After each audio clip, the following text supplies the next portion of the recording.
The text message arrived on a Tuesday, a sterile burst of light against the muted gray of my computer screen. It was from my sister, Sarah. Just wanted to let you know the sale is finalized. So relieved it's all settled. Can't wait to get decorating. Decorated. The word hung there, mocking the years I'd spent ensuring that house was more than just a building. More than just a place. My own life, by contrast, was a carefully curated sequence of quiet satisfactions. My apartment was small, yes, but meticulously organized. Every book had its place, every dish dried and stacked precisely. I worked in archival research, a profession that suited my temperament. I found solace in the slow, deliberate uncovering of facts, in the patient sifting through layers of dust and time to find the kernel of truth. It was a world of tangible results, of paper trails and verified dates, a stark contrast to the shifting sands of my family's emotional landscape. My mother, bless her, had always been one for grand gestures and pronouncements. Sarah, her heir apparent, had inherited that flair, that need to be seen, to be admired. I, on the other hand, preferred the shadows, the quiet hum of competence. It wasn't that I lacked ambition, but my ambitions were internal, built on a foundation of integrity, not applause. I remember the summer I turned 16. Mom had promised us both a car.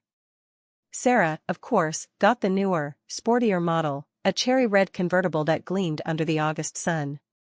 Mine was a sensible, second-hand sedan, reliable but unremarkable. Sarah, however, felt it was an insult. She threw a tantrum that evening, a full-blown operatic performance at the dinner table, complete with tears and accusations of favoritism. I sat through it, picking at my salad, feeling the familiar knot of anxiety tighten in my stomach. Mom, flustered and apologetic, eventually relented. The next day, the red convertible was mine, and Sarah had a new, slightly more luxurious model than she'd originally been given. I learned then that a loud enough complaint, amplified by a sympathetic ear, could rewrite reality. I learned to stay silent, to absorb the dissonance, and to find my own quiet victories. Then there was Dad's retirement. He'd always dreamed of renovating the old family cabin by the lake, a place filled with childhood memories of burnt marshmallows and mosquito bites. He'd spent years meticulously planning, sketching out designs, even sourcing reclaimed timber. Sarah, at the time, was going through a particularly extravagant phase, eyeing a new designer handbag she'd seen advertised. She'd cornered Dad a week before his retirement party, a week when he was brimming with pride and anticipation. I overheard snippets of their conversation through the thin walls of my room. Her voice, usually so bright, had taken on a sharp, demanding edge. She spoke of investment opportunities, of financial security, and how she deserved a stake in his future. By the time of his party, the plans for the cabin were subtly, and inexplicably, altered. A guest suite was added, a considerably larger one than Dad had ever envisioned, complete with its own ensuite and walk-in closet. He chalked it up to Sarah's helpful suggestions, her business acumen. I saw the flicker of unease in his eyes, the slight hesitation before he agreed, but he never voiced it. Sarah got her handbag, and the cabin renovations were complicated. The house. It wasn't just a house. It was Mom's house. After Dad died, Mom had been adamant that it remain a sanctuary, a place for all of us. She'd made a point, a very public point, of telling Sarah that when she was gone, the house and everything in it would be split equally between her and me. Sarah, ever the one to interpret things in her favor, had nodded enthusiastically, her eyes already scanning the antique furniture. I'd never pressed her for details. I trusted Mom's word, the implicit understanding of fairness. My focus was on Mom, on making her final years comfortable. I visited every weekend, bringing groceries, listening to her stories, tending to her small garden. Sarah visited when it suited her, usually for a brief drop-in before heading off to some social event, her phone constantly buzzing. Then Mom got sick. Really sick. The kind of sick that strips away all pretense, all social niceties. Sarah, bless her, was devastated. Or at least, she performed devastation expertly. She was off and away, taking a break, dealing with the stress. I was there. I was holding Mom's hand when she whispered her last coherent words, her gaze fixed on the ceiling. She asked for a lawyer. She asked for a notary. She made me promise I would see to her wishes. I didn't understand why then, the urgency in her voice, the tremor in her hand as she clasped mine. I thought it was just the delirium of illness. The reading of the will was a sterile affair. The lawyer, a stern woman with unnervingly sharp eyes, laid out the documents with precise movements. Mom had, indeed, left everything to be split equally. However, there was a codicil. A document added a few months before her passing. The lawyer cleared her throat. And finally, she said, her voice a low drone, there is a specific addendum regarding the family home, situated at. She paused, looking directly at Sarah, then at me. Upon the passing of, the ownership of the property, including all furnishings and appurtenances, is to be transferred solely to. Silence. A thick, suffocating silence descended upon the room.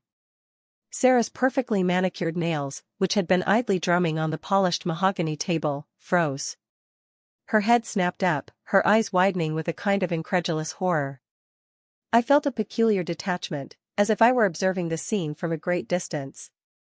The lawyer continued, her voice unwavering, this transfer is conditional, of course, upon the understanding that will provide with continued, unhindered access to the property for a period of 5 years, for personal use, with all associated property taxes and maintenance costs covered by.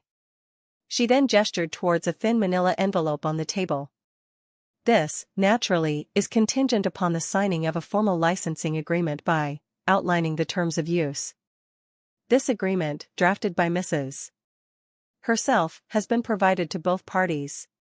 Sarah's face, usually a canvas of carefully constructed smiles and practiced expressions, began to crumble. The color drained from her lips, leaving them a stark white. Her eyes, wide and accusatory, fixed on me. What is this? She hissed, her voice barely a whisper. The lawyer's gaze remained calm. It is your mother's final testament, Miss Sarah. I reached for the envelope, my fingers brushing against Sarah's trembling hand. I pulled it towards me, my own hand remarkably steady. Inside, a single document. A licensing agreement. Detailed clauses outlining usage, responsibilities, and crucially, termination clauses. Mom, I realized with a chilling clarity, had foreseen this. She'd known. She'd known Sarah's entitlement, her tendency to exploit any loophole. She'd known that a simple declaration of intent wouldn't be enough. Sarah's breath hitched. But, she said, we were supposed to share it. Her voice was tight, strangled. The carefully built facade was cracking, revealing the raw, panicked greed beneath. I opened the agreement, my eyes scanning the precise legal language. Mom had thought of everything. The agreement was clear, Sarah was granted a revocable license, not ownership. My name was on the deed, clear and unambiguous. And the terms of use, the maintenance, the taxes, all my responsibility. Mom said we would share, Sarah insisted, her voice rising, a desperate edge creeping in. This is insane. I looked at her then, really looked at her. The entitlement, the assumption that life would always bend to her will, the utter disbelief that her desires might not be met. I saw the years of me biting my tongue, of me yielding, of me absorbing her tantrums and her manipulations. And in that moment, something shifted. The years of silent endurance coalesced into a quiet, steely resolve. I didn't raise my voice. I didn't betray an ounce of emotion. Mom said she wanted you to have a place to stay, Sarah, I said, my voice low and even. This document outlines the terms of that arrangement. It's a license. Not ownership. She wanted to ensure you had a comfortable place, but she also wanted to protect her legacy, and my inheritance. Sarah stared at me, her mouth agape. The realization was dawning, slow and agonizing. The smug confidence that usually radiated from her was replaced by a dawning dread. She picked up the agreement, her fingers fumbling with the pages. But, 5 years? And you have to pay the taxes? And the maintenance? Yes, I confirmed, my gaze steady. That was Mom's way of ensuring you had stability, while also acknowledging that the house was mine to manage and maintain. She dropped the agreement onto the table as if it had burned her. "This is a trap," she shrieked, finally breaking. "She set this up to punish me." I met her furious gaze, my expression unreadable. "Mom wanted to be fair, Sarah. She just understood fairness differently than you do." The lawyer, observing the scene with a practiced neutrality, finally spoke. "The document is legally binding, Miss Sarah. If you wish to utilize the terms of the licensing agreement, you will need to sign it. If not," she gestured vaguely, "then access to the property will be at your sister's discretion." Sarah let out a ragged sob, a sound of pure, unadulterated fury and humiliation. She snatched the agreement and stalked out of the room, slamming the heavy oak door behind her. I watched her go, feeling not triumph, but a profound sense of stillness. The aftermath was predictable. The text messages started within hours. A flurry of panicked, accusatory notes from Sarah. "How could you do this? Mom would never have wanted this. You're being cruel and selfish." Then came the calls. Aunt Carol, always Sarah's staunchest ally, demanding an explanation. Uncle David, feigning concern for family unity, but clearly siding with Sarah. My phone became a relentless siren of familial discord. I didn't answer most of them. I let them ring, let them drain themselves into voicemails that I would never listen to. My life, once again, retreated into its quiet sanctuary. Sarah's performance of victimhood was legendary, of course. She painted me as a cold, calculating manipulator who'd preyed on their mother's final days. She spun tales of my supposed jealousy, my resentment, my secret desire to hoard family heirlooms. The usual narrative, amplified by her considerable social network.